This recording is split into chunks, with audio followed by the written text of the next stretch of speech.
Bonjour à tous, bienvenue dans cette vidéo. Donc je viens de voir à l'instant, donc je suis rentré, tu vois, c'est la rentrée, c'est lundi. Je vais pas attendre, je vais les balancer donc à la chaîne. On va parler donc du, j'allais dire Mégane, non, le Scénic. Et clairement je vais te dire, tu vois, ça se fait tout à l'instinct, ce que j'en pense. J'ai regardé donc les vidéos, on savait un petit peu à quoi s'attendre par rapport à Nissan, ce qu'ils avaient pu faire donc par rapport à leur véhicule électrique. On savait, je pense pas dire de bêtises, tu pourras me redire, donc c'est, on va dire, sur la base de la Mégane. Et je te ferai peut-être ce soir, si j'ai le temps, je suis en train de la monter la vidéo sur le comportement routier, notamment sous la pluie. Il est catastrophique. Donc là, on va avoir un véhicule beaucoup plus gros. Donc en extérieur, il est resté, on va dire grossièrement, plutôt tel quel. Je le trouve toujours aussi sympa.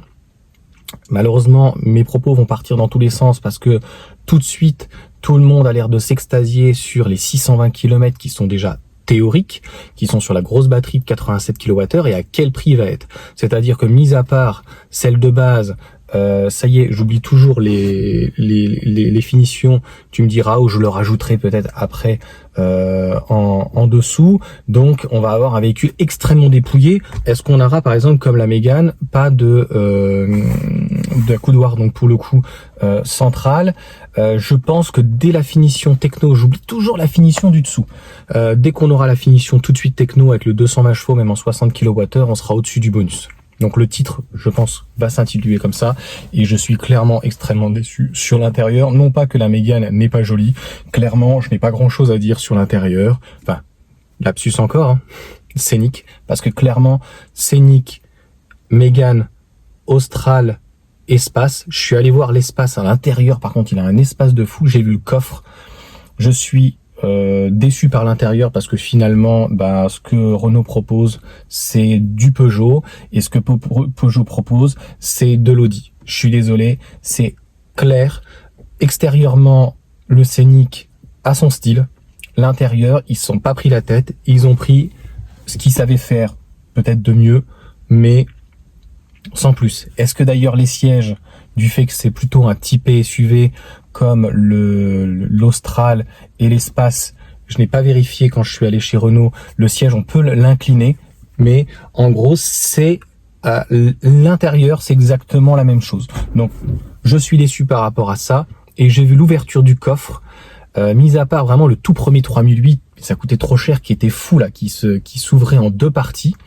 Après le nouveau quand même un coffre où on peut régler la hauteur avec un tablier, je sais plus comment ça s'appelle, ce plancher plat. Là, a priori, si c'est comme la Mégane, a priori, c'est pas prévu. Le coffre, c'est juste une catastrophe. C'est censé être une voiture familiale et donc ils ouvrent le coffre, donc qui sera électrique. Contrairement à la Mégane, donc ça n'a jamais été prévu. Le coffre s'ouvre et là, tu as une soute immense. Immense, mais il faut se péter le dos pour aller dedans. C'est pas pratique. Même s'il y a un haillon, c'est pas pratique. Là-dessus, je comprends pas. Donc, c'est comme d'habitude, avec les journalistes, ils s'extasent pour tout et rien. Encore une fois, l'intérieur, il n'y a rien de fantastique. C'est déjà du vu et revu. Moi, j'aurais voulu quand même quelque chose par rapport au prototype qui est quand même un peu plus de gueule, quoi. Donc, il va y avoir beaucoup de réactions sur plusieurs véhicules. Je vais faire aussi le CLA qui en prototype malheureusement toujours, mais ça a l'air extrêmement prometteur. Et encore une fois, là où je suis très déçu et je n'arrive toujours pas à retrouver la première finition, tu me le mettras en commentaire, ça fait du partage et c'est super là-dessus. Ça va vite s'envoler.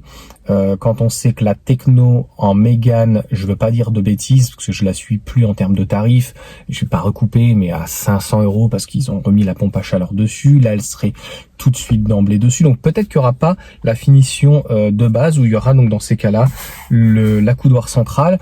On est à 44 000. Est-ce qu'ils vont réussir à faire un effort de la passer une techno tout juste en dessous de 47?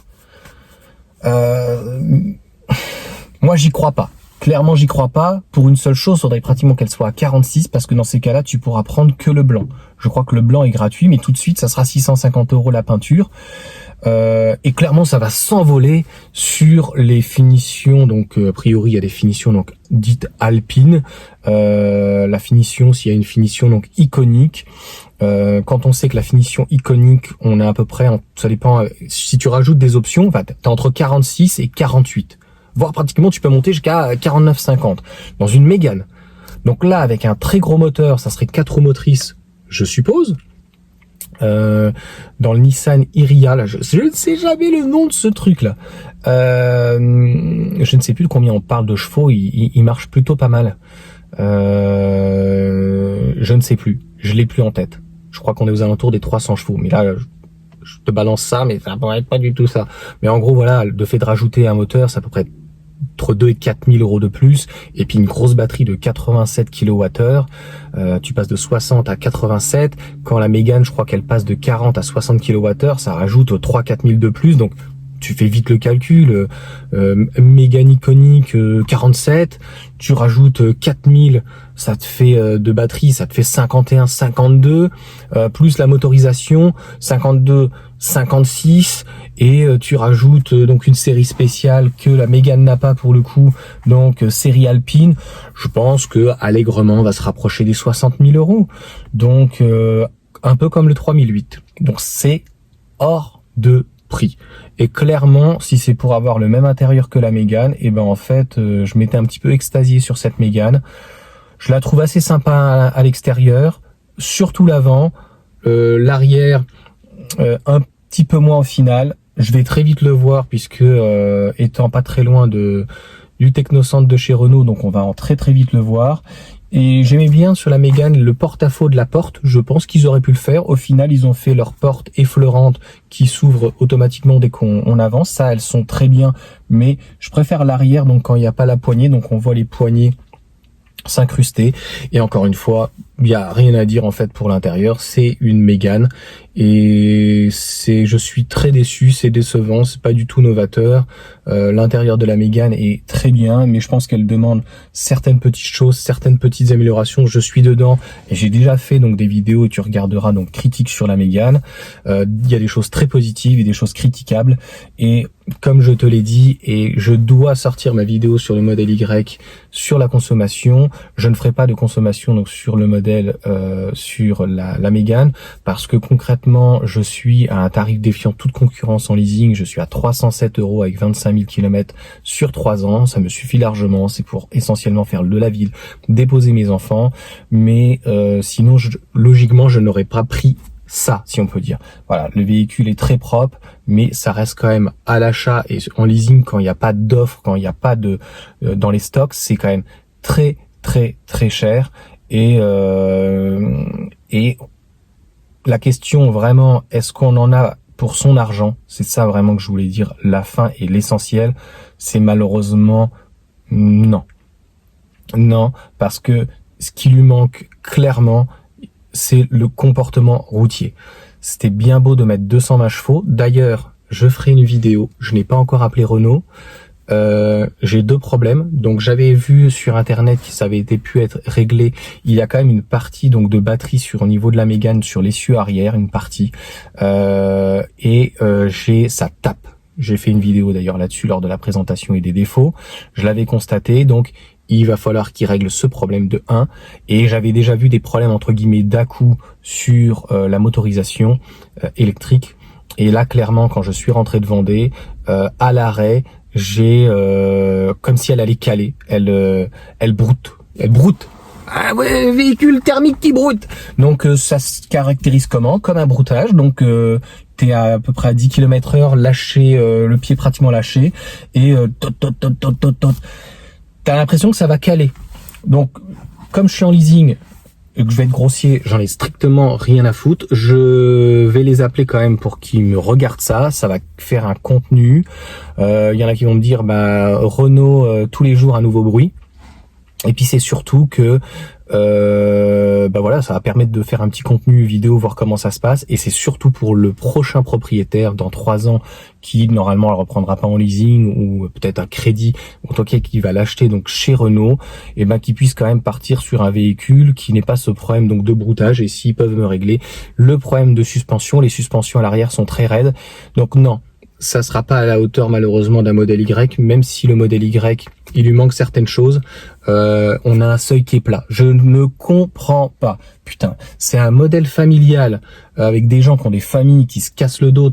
Moi, j'ai 3 enfants qui se cassent le dos toute la journée avec des poussettes, avec des machins, avec les enfants. Parce que moi, je prenais des petites poussettes Carrefour, tu vois, pas besoin d'acheter des poussettes à 600 balles. Je ne juge pas, je ne critique pas, mais c'est des poussettes, même si elles paraissent petites, elles sont démontables de partout, elles sont quand même lourdes. Si tu veux te balader un petit peu dans la forêt comme nous, ben j'avais pris une grosse Carrefour, c'est des grosses roues, donc en fait elle est énorme. S'il n'y a pas un seuil de chargement qu'on puisse relever, je ne comprends pas qu'on puisse faire ça. Il faut quand même que ça reste un véhicule familial. Donc voilà. Après sur l'arrière, il n'y a pas grand chose à dire a priori. C'est ni exceptionnel ni fracassant. Et je me répéterai une dernière fois, vraiment, le mot qui me vient, je suis hyper déçu de l'intérieur. J'aurais voulu quelque chose d'un peu plus qui sort de l'ordinaire comme le prototype. Et j'avais mis un commentaire sur Facebook, mais j'essaye de pas trop mettre de commentaires sur Facebook parce qu'il y a vraiment beaucoup d'abrutis, pas d'autres mots que des racoleurs, des pauvres gens quoi. Enfin, il y a des gens donc qui demandaient est-ce qu'on connaît l'intérieur de la R5. Faut pas se leurrer, hein. Ça va être l'intérieur de la Mégane, hein. D'ailleurs, il t'annonce pratiquement 30 000 €, donc ça sera 10 000 de moins que la Mégane, donc ça sera un prix d'appel avec certainement la petite batterie. On sait que c'est sur le châssis donc de la Clio, donc ça leur coûte que dalle en termes de châssis. Et je pense qu'ils vont pas se prendre la tête à refaire un intérieur complet pour de l'électrique. Aujourd'hui, les Méganes électriques, l'intérieur, elles vont toutes se ressembler. Donc je trouve ça un petit peu dommage. Voilà. Donc à moins qu'ils fassent des petites choses sympas, mais c'est ce que je reproche en fait aux designers et aux constructeurs français. C'est bien beau de faire un super beau prototype. Je me rappelle très bien du salon, je l'avais vu au salon du mondial de l'auto, un 6008 qui devait faire était magnifique. Mais j'ai bien conscience qu'il y a des coûts, qu'il y a des choses qu'il faut rationner, mais je vois pas l'intérêt en fait d'appâter le client avec un super prototype et puis finalement d'avoir un intérieur qui est celui d'une Mégane. Il y a rien de nouveau en tout cas. Donc on veut de la nouveauté. Voilà. Donc en tout cas oui, le Scénic clairement en extérieur ne ressemble pas à une Mégane. On est sur un autre style, mais encore une fois, il faudra le voir dans la rue de 1. Et puis là, bah, comme d'habitude, ils mettent la finition ultra haut de gamme à 250 000 €. Mais on va voir la finition, donc je ne sais toujours pas la finition en dessous du authentique. Ah donc la finition, donc s'il y a une finition authentique, donc en dessous de Techno passera peut-être en dessous de 47, je suis pas sûr. S'il y a une authentique, ça passera, mais alors c'est la chouma là. Hein. La bagnole va être dépouillée. Donc ça veut dire un intérieur recyclé qui, moi je trouve qu'il a un peu gris bleu. C'est pas, je trouve très joli. J'aurais préféré qu'il soit un peu plus clair, mais surtout plus foncé en fait. Clairement, je te dis, t'as pas d'accoudoir central. Tu prends une iconique, c'est pratiquement, je vais pas dire de conneries, hein, 5 à 6 000 de différence. Tu prends une iconique en intérieur. Je te parle pas des jantes, je te parle pas de l'extérieur. Et tu prends une authentique, si je dis bien de conneries, c'est authentique. Non, je confonds encore sur une autre finition. Authentique, c'est la Twingo. Bref, tu m'auras compris, juste en dessous de la Techno, là, ça y est, je l'ai oublié, c'est pas possible. En gros, c'est le jour et la nuit à l'intérieur. C'est pas du tout la même ambiance. C'est... Voilà. Moi, c'est ce que j'aime bien chez les Chinois et Tesla. T'en as pour ton argent, au moins, tout le monde a le même intérieur. T'as pas d'option. Donc, t'aimes ou t'aimes pas, c'est l'inconvénient, mais aussi l'avantage. Tu prennes une grande autonomie, une performance, une machin, t'as l'intérieur que tu auras, tu sais que voilà, t'as pas de problème, pas de différence de finition. Et puis on va s'en arrêter là. Je vous souhaite en tout cas une bonne journée. Je vais balancer ça au final avant midi. Et puis on se retrouve, je pense aussi pour la Mercedes. Je l'ai vu hier, il était tard, il était 22h, c'est Monsieur Benz.